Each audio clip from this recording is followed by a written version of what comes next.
Baik, Bismillahirrahmanirrahim. Assalamualaikum warahmatullahi wabarakatuh.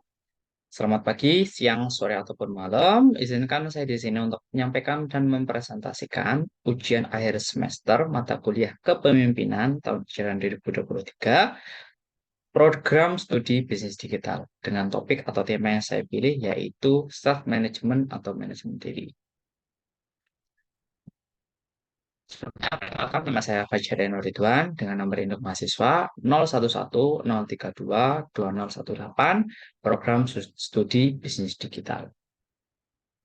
Nah, apa saja yang akan saya bahas atau saya sampaikan melalui presentasi video kali ini? Yang pertama ada pengantar berupa atau intermezzo berupa quote of the day. Kemudian yang kedua, pengertian manajemen diri beserta nanti pembahasannya. Kemudian yang poin ketiga sampai poin ketujuh merupakan subtopik atau subtema dari topik yang kita pilih, yaitu manajemen diri. Ada mengenali diri, manajemen waktu, manajemen stres, adaptasi, dan motivasi, serta yang terakhir ada habit produktif. Nah, di subtopik ini nanti disertai juga bagaimana contohnya dalam kepemimpinan. Kita akan saja dari yang pertama, yaitu quote of the day sebagai pengantar. Yang pertama ada dari tokoh yang bernama Steve Pavlina. Beliau mengatakan bahwa self-management is the art of knowing what to do when nobody is telling you what to do. Manajemen diri adalah seni untuk mengetahui apa yang harus kita lakukan, apa yang harus kita berbuat, apa yang harus kita kerjakan ketika tidak ada seorang pun yang memberitahu kita apa yang harus kita lakukan. Kemudian dari tokoh yang kedua, Tony Robbins, beliau mengatakan bahwa the more you manage yourself, the better you can manage anything else. Semakin kamu mengelola diri sendiri, maka semakin baik kamu bisa mengelola hal lain apapun itu. Mungkin senada seperti pepatah yang mengatakan bahwa mulailah dari mengelola diri sendiri sebelum mengelola hal lain di luar diri sendiri. Nah, sebelum semakin jauh, di sini saya akan menjelaskan 3 poin penting yang perlu dipelajari sebagai seorang pemimpin. Yang pertama ada managing the self, yang akan saya jelaskan di video kali ini. Kemudian yang kedua ada managing the people atau manajemen orang-orang, tim. Jadi setelah kita bisa mengelola diri sendiri, alangkah baiknya kita juga bisa mengelola orang-orang yang kita pimpin. Yang terakhir, yang ketiga ada managing the task atau manajemen tugas. Setelah kita bisa mengelola diri sendiri, mengelola tim yang kita pimpin, kita juga harus bisa mengelola tugas-tugas yang kita dapatkan agar semuanya bisa berjalan dengan baik, efektif, dan efisien. Nah, 3 hal ini perlu kita pelajari sebagai seorang pemimpin, setidaknya sebagai seorang pemimpin untuk diri kita sendiri. Cukup untuk mempelajarinya saja, karena pada hakikatnya kita tidak perlu untuk bisa semua hal, tapi kita perlu mempelajari semua hal. Nah, di sini saya akan menjelaskan tentang manajemen diri. Apa sih manajemen diri? Self-management atau manajemen diri merupakan sebuah kemampuan untuk mengendalikan diri akan suatu tindakan yang sedang dilakukan atau tidak dilakukan, baik dari aspek pikiran, ucapan, ataupun tindakan agar dirinya terdorong untuk menghindari hal-hal yang tidak diinginkan. Dikutip dari Gramedia. Jadi kurang lebih mengatur diri sendiri untuk menghindari kejadian yang tidak diinginkan. Misal dalam kuliah tugas melebihi deadline, telat masuk kelas, tentu kita tidak menginginkan hal tersebut. Jadi kita perlu mengatur diri kita agar semuanya berjalan dengan baik. Jadi manajemen diri ini penting untuk kita lakukan, untuk kita kelola. Lantas, mengapa manajemen diri itu penting? Manajemen diri penting karena eh, mungkin di zaman sekarang ya, di era yang sekarang semua dimudahkan dengan adanya artificial intelligence, machine learning, ternyata masih ada loh mahasiswa yang telat mengumpulkan tugas ataupun bahkan tidak mengumpulkan tugas dengan dalih mereka tidak bisa mengerjakan atau belum bisa mengerjakan dan bahkan tidak memiliki waktu untuk mengerjakan. Maka dari hal tersebut manajemen diri itu penting karena menurut saya bukan mereka tidak bisa mengerjakan atau tidak memiliki waktu untuk mengerjakan tugas, melainkan mereka kurang bisa mengelola diri mereka, kurang bisa mengelola waktu mereka, keseharian mereka, kegiatan-kegiatan mereka, sehingga mereka tidak bisa mengalokasikan waktunya kapan harus mengerjakan tugas. Dari situlah manajemen diri itu menjadi penting. Manajemen diri bisa menjadi keterampilan yang penting untuk mencapai kesuksesan. Dengan menguasai keterampilan atau kemampuan manajemen diri, seseorang bisa meningkatkan produktivitas karena semua kegiatan dalam kesehariannya sudah teratur, mengatasi tantangan-tantangan yang ada, mencapai tujuan yang telah ditetapkan dengan efektif. Jadi, manajemen diri itu penting. Subtopik yang pertama, mengenal diri. Apa sih mengenal diri itu? Dari sumber yang pertama mengatakan bahwa mengenal diri berarti memahami kekhasan fisik, kepribadian, watak, dan mengenal bakat-bakat alamiah yang dimiliki, serta memiliki gambaran atau konsep yang jelas tentang dirinya sendiri dengan segala kekuatan dan kelemahannya. Jadi dari sumber pertama mengatakan bahwa mengenali diri berarti kita paham, ngerti khas kita gimana, baik dari fisik, kepribadian, watak, sehingga kita punya gambaran apa yang menjadi kelebihan kita, apa yang menjadi kekurangan kita, dan dari hal itu kita bisa memaksimalkan segala hal yang kita punya sesuai dengan tempatnya agar tujuan yang telah kita tetapkan bisa tercapai dengan efektif. Dari sumber yang kedua mengatakan bahwa memahami diri sendiri, baik dari sensasi, pikiran, keyakinan, nilai, dan perilaku diri sendiri. Baik tentang mengetahui apa yang dapat memotivasi diri, termasuk mengapa bangun dari tempat tidur di pagi hari, dan apa yang dihargai dalam hubungan sosial. Sebenarnya mirip dengan dari sumber pertama. Di sumber dua mengatakan bahwa mengenali diri berarti memahami diri sendiri baik dari sensasi, pikiran, keyakinan, sehingga kita bisa tahu apa yang bisa memotivasi diri kita, apa yang bisa membuat kita kecewa. Intinya semua hal yang berkaitan dengan hidup kita, mulai dari kita membuka mata hingga kita menutup mata kembali. Pentingnya mengenali diri. Dengan mengenali diri sendiri, seorang bisa mengetahui apa yang mesti jadi tujuan hidupnya, karena dia mengetahui apa kelebihan dan kekurangannya, gimana batasan-batasan dirinya, juga paham dan mengerti betul apa yang menjadi bakat-bakatnya sehingga dia bisa memaksimalkannya untuk mencapai tujuan dalam hidupnya. Jadi selain mengenal diri itu juga sangat penting. Tips mengenali diri. Ada beberapa tips yang bisa dilakukan untuk mengenali diri. Di antaranya memanfaatkan tools seperti tes kepribadian Pak Budi dan lain sebagainya. Hal ini merupakan tips yang sangat sederhana untuk bisa dilakukan sehingga kita bisa lebih mengenali diri kita. Tinggal mengisi kuesioner dan nanti diberikan hasil eh, tentang kepribadian kita. Condongnya kemana, bakatnya sekiranya apa, dan cocoknya pada apa. Yang kedua, melakukan disiplin diri. Karena kita terkadang perlu untuk disiplin terhadap diri kita sendiri. Jam sekian kita harus apa, jam sekian kita harus mengerjakan apa, dan lain sebagainya. Dengan hal tersebut, kita jadi bisa menganalisa, oh saya kurang nyaman kalau jam sekian ngapain, saya kurang cocok kalau jam sekian nggak mengerjakan ini, dan lain sebagainya. Dari hal itu, kita jadi lebih bisa mengenal diri kita. Yang ketiga, menjadi diri sendiri. Karena terkadang kita lebih sering memakai topeng, dalam baik untuk diri kita sendiri maupun untuk orang lain. Jadilah diri sendiri, terima kelebihan dan kekurangan, sehingga kalian bisa lebih tahu, lebih ngerti apa yang diri kita butuhkan, apa yang diri kita bisa, dan ya kita bisa memanfaatkan itu untuk mencapai kesuksesan. Kemudian yang keempat, mengoptimalkan potensi dan bakat serta analis kekuatan dan kelemahan. Potensi bakat, kelebihan kekurangan merupakan terkadang eh, kita merasa hal tersebut menjadi bakat kita, tapi setelah kita lakukan ternyata saya kayaknya nggak bakat dari sini. Nah, dari fase itulah kita jadi bisa eh, semacam try and error dan sambil memahami, mencari tahu apa yang menjadi potensi dan bakat kita sehingga kita bisa memanfaatkannya di kemudian hari untuk mencapai tujuan yang telah kita tetapkan. Contoh dalam kepemimpinan. Mungkin saya tidak akan memberikan contoh tokoh atau perilakunya, tapi saya memberikan contohnya dalam konteks ketika dunia perkuliahan seorang pemimpin, semacam studi kasus.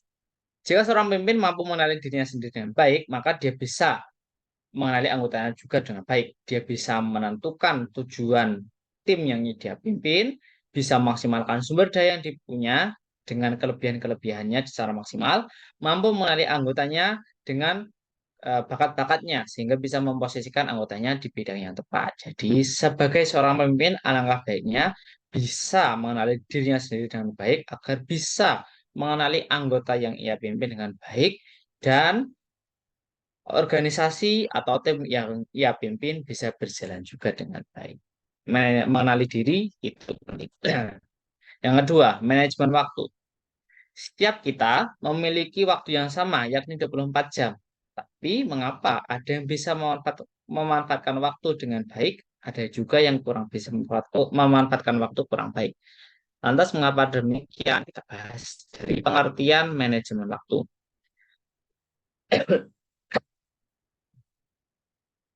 Menurut Atkinson, manajemen waktu adalah suatu keterampilan yang berkaitan dengan berbagai upaya dan tindakan individu yang dilakukan dengan terencana agar seseorang mampu memanfaatkan waktu sebaik mungkin.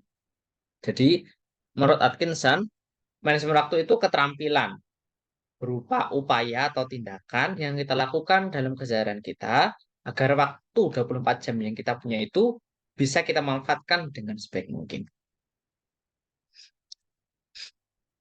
Untuk bisa memaksimalkan atau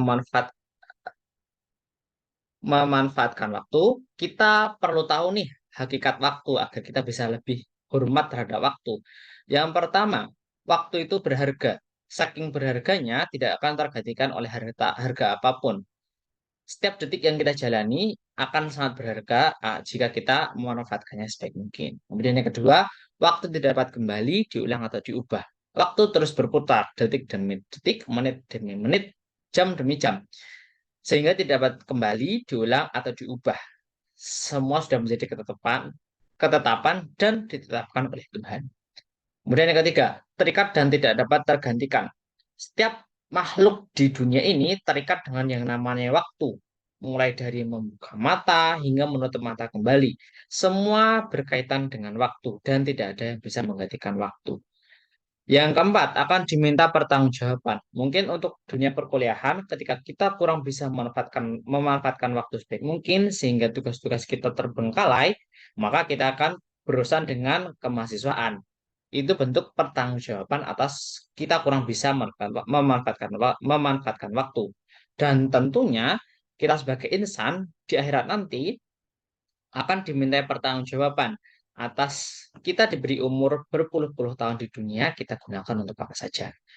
Yang terakhir, waktu bisa diukur, dapat diukur. Hal ini yang akan sangat memudahkan kita untuk mengatur dan menentukan jadwal kita sehari-hari dengan pengukuran yang pas dan mempertimbangkan prioritas, maka semua kegiatan kita bisa berjalan dengan baik, efektif, dan tentunya efisien.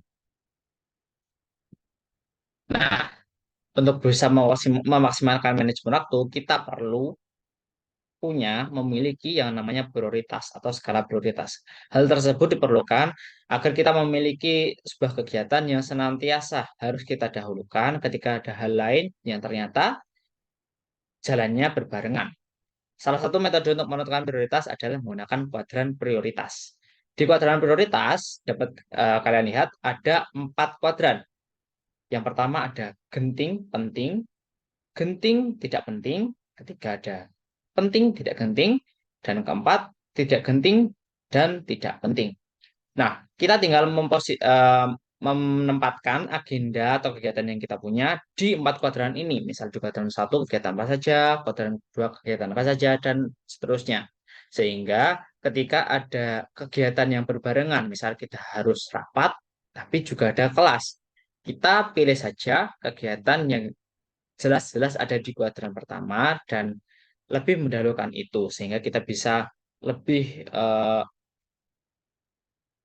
mengelola waktu dengan baik dan mungkin untuk rapat kita bisa melakukan delegasi kepada orang yang kita percaya. Contoh dalam kepemimpinan, sama halnya dengan mengenal diri. Untuk contoh dalam kepemimpinan, saya akan memberikannya seperti sebuah kasus. Apabila seseorang seorang pemimpin tidak bisa mengelola atau mengatur waktunya dengan baik, tidak bisa mengatur prioritasnya dengan baik, maka seorang tersebut tidak akan bisa mengatur orang-orang yang dia pimpin. Pemimpin tersebut, orang tersebut akan kalang kabut dengan rangkaian acara yang ada, tidak bisa menentukan prioritas atau kepentingan dalam tim atau organisasi yang dia pimpin. Dan waktu dalam organisasi juga tidak berjalan dengan efektif. Nah, dari hal ini, manajemen waktu sangat penting untuk kita lakukan sebagai seorang pemimpin. Selanjutnya yaitu manajemen stres. Subtopik ketiga, manajemen stres. Apa sih manajemen stres itu? Manajemen stres merupakan proses yang melibatkan individu untuk mengenali, mengelola, dan mengurangi tingkat stres dalam kehidupan mereka. Manajemen stres adalah upaya yang berkelanjutan dan individu perlu mencoba beberapa strategi yang berbeda untuk menemukan cara yang paling efektif bagi mereka. Jadi manajemen stres eh, upaya yang dilakukan seorang individu untuk mengurangi tingkat stres yang mereka punya. Dan upaya ini berkelanjutan. Setiap individu perlu mencari tahu cara yang paling efektif untuk diterapkan untuk mengelola stres mereka sehingga hal tersebut efektif untuk meredakan stres yang mereka punya. Dengan mengadopsi pendekatan secara komprehensif menyeluruh terhadap manajemen stres, individu dapat mengurangi tingkat stres, meningkatkan kesejahteraan mereka karena tingkat stresnya berkurang, dan mengoptimalkan kinerja dalam kehidupan sehari-hari. Selanjutnya, sumber stres kita bagi jadi dua, yaitu internal dan eksternal. Internal, karakteristik dan persepsi. Mungkin ketika kita menilai sesuatu, melihat sesuatu, kita mungkin hal tersebut bisa menjadi sumber stres kita. Kemudian negative thinking. Kemudian yang keempat, ekspektasi tinggi. Jika kita memiliki ekspektasi tinggi, namun hasil yang kita dapatkan kurang sesuai ekspektasi, tentu akan menjadi sumber stres yang sangat kuat. Kemudian sumber stres yang kedua itu eksternal. Yang pertama ada dari lingkungan, baik dari lingkungan sosial, kekeluargaan, kemasyarakatan, lingkungan kerja, lingkungan kampus, semua bisa menjadi sumber stres. Kemudian yang kedua, overload, terlalu menanggung beban yang berat, semua kita diri sendiri. Pada hakikatnya, kita bisa loh melakukan penolakan-penolakan terhadap hal yang sekiranya di luar kemampuan kita. Dan kita juga bisa melakukan delegasi untuk mempermudah tugas yang kita punya. Ketiga, kebosanan. Mungkin terlalu lama di sebuah tempat sehingga kita merasa bosan dan kurang nyaman sehingga sumber stres, tingkat stres ini akan meningkat. Keempat, melakukan hal yang berisiko tinggi. Karena semakin tinggi resiko, semakin tinggi pula resiko stresnya, walaupun cuannya juga semakin tinggi. Kemudian kelima, kehilangan orang yang disayang tentu akan sangat menyebabkan seorang mengalami kondisi terpuruk sehingga stresnya sangat tinggi. Apabila tidak dapat dikelola dengan baik, orang tersebut bisa kehilangan akal sehatnya. Kemudian yang terakhir yaitu keuangan. Apabila tanggungannya semakin banyak, namun keuangannya tidak stabil, juga sangat bisa menjadi sumber stres.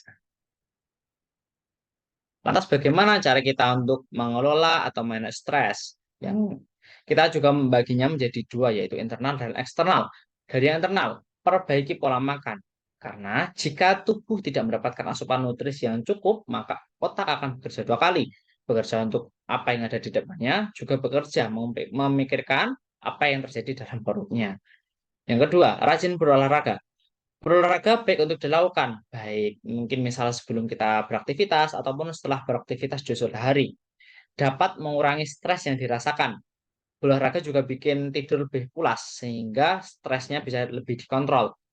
Dan tentu dengan olahraga bisa meningkatkan mood yang kita punya, sehingga kita bisa menjalani hari dengan lebih senang.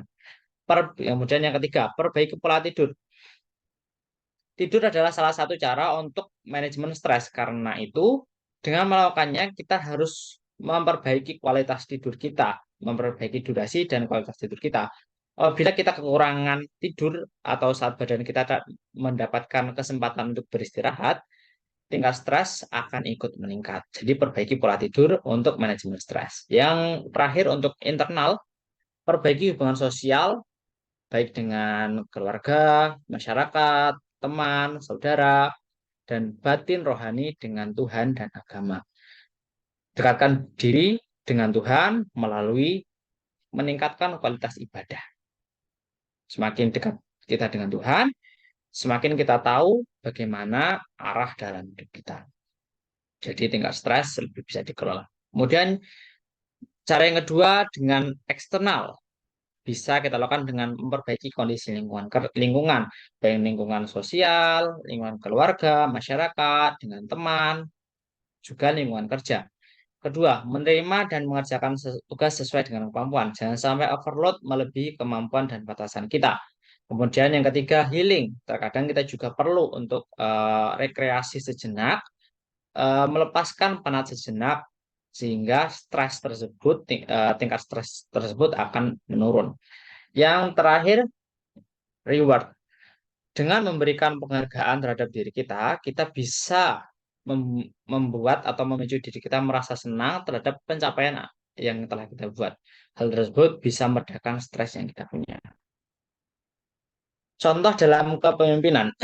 Jika seorang pemimpin tidak bisa mengolah stresnya dengan baik, maka seorang pemimpin tersebut akan terkesan temperamen, mudah marah juga, mudah tersinggung, dan lain sebagainya. Dan bahkan jika stres tersebut sudah masuk fase parah, seorang pemimpin tersebut bisa terkesan tidak peduli terhadap organisasi yang ia pimpin. Karena tanggung jawab pemimpin itu sangatlah besar untuk dirinya sendiri, untuk orang-orang yang dia pimpin, dan juga untuk lembaga yang ia junjung. Semakin banyak tekanan yang diterima seorang pemimpin, maka semakin tinggi tingkat stres yang ia dapatkan.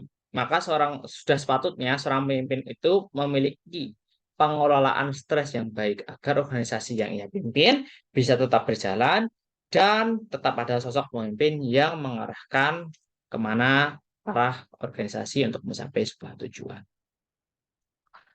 Lanjut yang keempat, subtopik keempat, adaptasi dan motivasi. Apa sih adaptasi dan motivasi? Adaptasi merupakan kemampuan individu untuk berubah, menyesuaikan diri dengan lingkungan atau situasi yang berubah. Jika dihadapkan dengan lingkungan baru, situasi baru, maka seseorang perlu melakukan adaptasi. Kemudian motivasi. Motivasi merupakan dorongan yang muncul baik dari internal maupun eksternal yang mendorong individu untuk bertindak dan mengeluarkan upaya tingkat tinggi untuk mencapai sebuah tujuan.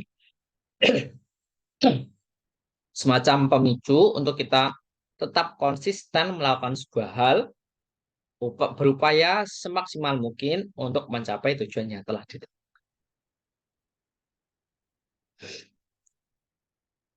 Lantas, apa kaitan motivasi dan adaptasi? Yang pertama, adaptasi membutuhkan motivasi. Adaptasi membutuhkan motivasi.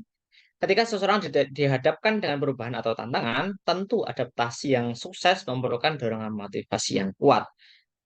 Motivasi yang kuat akan membantu individu untuk tetap menyesuaikan diri, terus mengembangkan keterampilan baru, dan tetap berpikir kreatif, sehingga proses adaptasinya akan jauh lebih mudah. Yang kedua, motivasi memicu adaptasi. Motivasi yang kuat akan menjadi pemicu untuk beradaptasi dengan lingkungan atau situasi yang berubah. Ketika seseorang memiliki motivasi yang kuat nih, maka dia juga eh, memiliki kemampuan yang lebih untuk menghadapi tantangan, menghadapi hambatan, dan menyesuaikan strategi dengan tantangan yang timbul. Dan tentunya hal tersebut berkaitan dengan tujuan sesuai dengan motivasi yang ia punya. Yang terakhir, tingkat motivasi mempengaruhi tingkat adaptasi. Semakin tinggi motivasi, maka akan mempengaruhi sejauh mana seseorang mampu untuk beradaptasi. Motivasi yang tinggi dapat memperkuat kemauan dan kemampuan seseorang dalam adaptasi, baik dengan lingkungan, hambatan, ataupun suasana baru. Kemudian, faktor apa saja yang bisa mempengaruhi adaptasi dan motivasi? dari adaptasi, faktor-faktor yang bisa mempengaruhi diantaranya ada lingkungan, baik dari keluarga, lingkungan seperti kita menghadapi lingkungan baru, lingkungan kerja baru, lingkungan kuliah baru, dan lain sebagainya. Kultural dan agama. Kultural berupa kebiasaan yang sudah sering kita lakukan dalam berkemasyarakatan. Misal kita dari Jawa kemudian pindah ke kota, tentu kulturalnya akan berbeda dan kita perlu melakukan adaptasi. Kemudian agama. Agama sudah menentukan eh, semua hal sudah diatur dalam agama. Ketika kita berada dalam sebuah tempat yang ternyata eh, agamanya kurang dijunjung tinggi, maka kita juga perlu melakukan adaptasi agar kita tetap bisa mempertahankan keyakinan. Yang kedua, motivasi. Faktor yang bisa mempengaruhinya diantaranya dukungan sosial. Kemudian yang kedua, kebutuhan dan tujuan. Ketiga, tantangan dan rasa ingin mencapai keberhasilan. Kemudian yang terakhir, rasa ingin tahu. Keempat hal ini bisa menjadi faktor motivasi dalam diri kita untuk mencapai sebuah tujuan yang telah kita tetapkan. Dan contoh dalam kepemimpinan, contoh nyatanya dalam kepemimpinan, beberapa tahun silam ketika datangnya COVID, di mana eh, seorang pemimpin mau tidak mau harus menyesuaikan semuanya, entah bagaimana caranya, organisasi itu harus tetap berjalan meskipun tidak ada pertemuan. Pemimpin yang kreatif, yang motivasinya kuat, mereka mampu beradaptasi dan selalu memiliki ide-ide kreatif untuk solve problem di masa COVID ini. Sehingga ya muncul kegiatan-kegiatan online.